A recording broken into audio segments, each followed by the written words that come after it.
Well, the political crisis in Rivers State appears to be showing no signs of abating even after that Supreme Court judgment. With the House of Assembly's ultimatums and threats of arrest, many have now called for caution in Rivers. Chief among them is the former Inspector General of Police and former Chairman Police Service Commission, Dr. Okiro, who recently at a press conference made a passionate appeal for peace, saying Rivers must not be turned into a battlefield. In a stark warning on Wednesday, Dr. Okiro declared, quote, "You can't rule over dead men. You cannot govern a war zone," end quote. He's also urging President Tinubu to double down on mediation, demanding leaders to listen, not lecture. We'll sit down on the show tonight with Dr. Okiro, who was former Inspector General of Police and who has seen firsthand the devastating effects of violence. He joins me live from our Abuja studio. Dr. Okiro, welcome to the program. Thank you so much. So you've warned that Rivers State risks becoming a no-go zone if this crisis escalates. Are you looking into a crystal ball, or you have access to some intel on this matter? Yeah, I got some intelligence report on the matter, and I feel every good-thinking Nigerian, every well-wisher of Rivers State should look at what's happening in Rivers State right now. It's a matter of time. If we keep quiet and allow things to go the way they're moving, it will be a very bad story for Rivers State and bad story for Nigeria. Because I've been following up what's happening, and I have my intelligence report also. I'm monitoring both the gladiators and also the people themselves. The citizens of Rivers State are not at ease at all. The youth are not at ease at all. Yeah, because if you look at it, you find that it's an issue that is tails to lose, heads to lose. Nothing both parties can do will benefit both parties at the end of the day. The citizens are suffering. Look about it. These are youths, young men and women who are jobless. Some of them educated and no job. They cannot go to farm because their farmlands are devastated. They cannot fish because their waters are polluted. So voting for any single thing and they ignite into action. So I'm thinking it's better we handle the situation calmly and peacefully. Look at the gladiators, find out what are their grievances, what are the ways out. All right. You know, people who are neutral, like I don't belong to any of the groups. Some other statesmen who are neutral, some other Nigerians who are neutral. Of course, many Nigerians are neutral, apart from those who belong to one party or the other. If you come together, I've already spoken to some people. Let's come together and start this problem before it goes out of hand. All right. I hear you clearly, gearing for action. Dr. Okiro, you have also mentioned that no leader can govern in the midst of war. But what we've seen is these political actors don't appear to be deterred. Who, in your view, bears the greatest responsibility for de-escalating this crisis? Is it the FCT Minister, Ayesom Wike, Governor Fulbara, Mr. President, or the courts? Yeah, everybody is involved. Let me talk about the two parties, right? The governor was asked to go and present the budget. He should do that by all means. The State Assembly that have been putting spoke into the fire of impeachment should suspend the impeachment.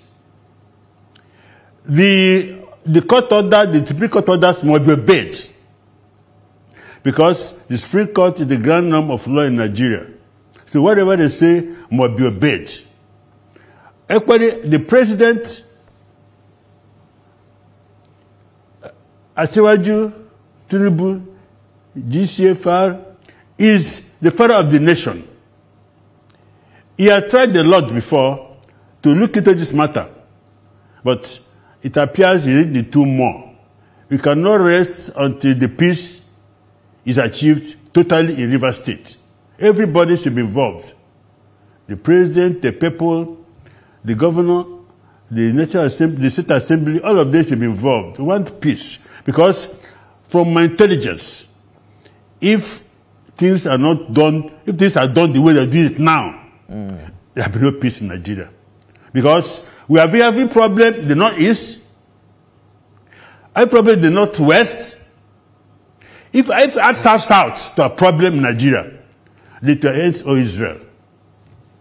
Well, the thing is, this conflict has a rich history of dialogues, Dr. Okiro, until it became a court matter. It's perhaps why many Nigerians feel exhausted by endless peace appeals.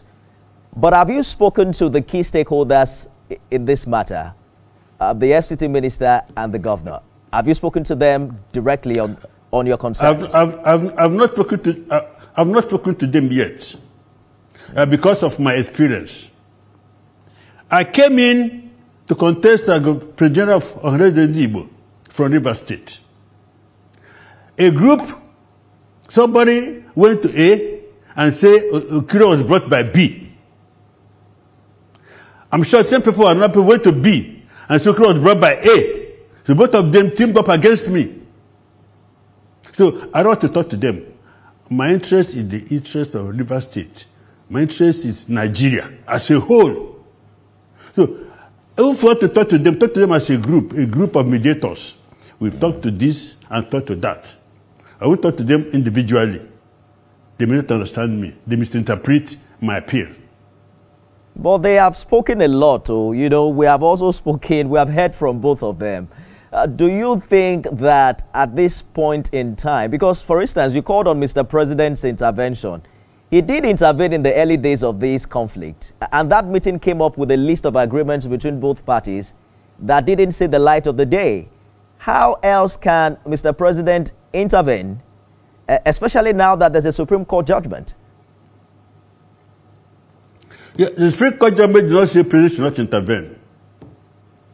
If you try, you don't win, keep trying until you succeed. I don't think the President can give up. The problem is not too much for him to handle. He has handled more serious problem than this. So he can still go ahead and meet them. We also, the neutral group, will go ahead and meet the various factions and see if we can broker peace. We have from them. What are the grievances? What can we do to solve this problem? We'll talk to them. I'm sure about talk to them, they'll listen to us. Also, the president. The big challenge now is returning to the pre-election time when there was a godfather and then a godson. That relationship has really worsened over the months, and we've heard both of them, you know, say that perhaps there is no going back. But there are oil companies, there are traditional rulers, there are religious leaders who often operate behind the scenes. Who has the real power to force compromise? And why do you think they haven't acted yet? You see, my people say cannot drop the fire until this way you're going to at night. If they say fighting, we can't give up. There's no war that has been fought in this war that never ended. Look at the 2 world wars and other wars, Punic Wars and so on and so forth. They'll see end. It only matters how you make them end. Do they end tragically or peacefully? So that's what I'm trying to do. The religious leaders, trade rulers, important people, elder statesmen will come together. Those of them that are neutral will come together and make sure this thing does not go the way I think it's going to. Because the intelligence I've gotten is that both parties, the use of both sides are preparing for action. So that's why I said the State Assembly should withstand the impeachment. The governor should present the budget. The president should look into this matter. The court orders must be obeyed. Then see what they can do to solve this problem. This problem must be solved, and in no distant time. Do you think if you go to Port Harcourt, do you think there are still neutral parties in Rivers, or even across board, who can intervene in this matter? Of course, there are many of them. The president is neutral. He's not supporting the side. I'm neutral. I don't support any side. Other people are neutral. I know people are neutral. Not everybody is inclined to support party A or party B. There will be some people who listen to them. So we want to appoint people who the two parties can equally listen to. But there will be peace in River State. You are saying that peace is non-negotiable, but peace without justice can also be fragile. Should there be consequences for those feeling this crisis, even if it risks short-term instability? There are some who are saying that major offenses have happened and some people should pay for it. We're not talking about peace without justice. We're not talking about peace that is non-negotiable. Like I said, the group will meet each of the parties one by one, find out what are the grievances, address the grievances. If parties agree the grievances without any loss, it be addressed. You cannot address grievances, meet the grievances halfway. Make sure there's peace. Not at the face of party A or party B. And all of them have grievances that I think they're looking up to. But it's if their grievances, if their aspirations could meet halfway, so peace can be reign. So they can govern peacefully and move about peacefully. But what is your understanding of the root cause of this matter? Some have said it's a battle for control of political power. Others say it's just about who controls the resources of River State. What do you think? I wouldn't like to say or to voice out what I think are the grievances in this matter. By the time I say it, Party A or Party B may think I'm their support.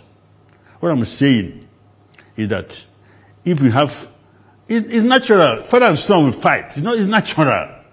Tell me who has not ever quarreled with the son, or tell me which son has never quarreled with the father. But because of that filial relationship, after quarreling, they still settle. Tell me which sister and brother has not quarreled. Which daughter and mother has not quarreled. Quarrel is natural.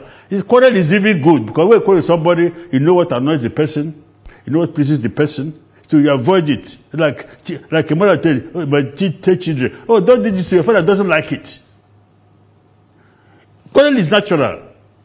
But the important thing is settlement. So if that quarrel in Nigeria, university, that reason for quarrel in Nigeria, we want to put it aside. We want to make sure there's peace. Dr. Okiro, let's take a short break and we'll be back with more on this conversation. Stay with us, everyone.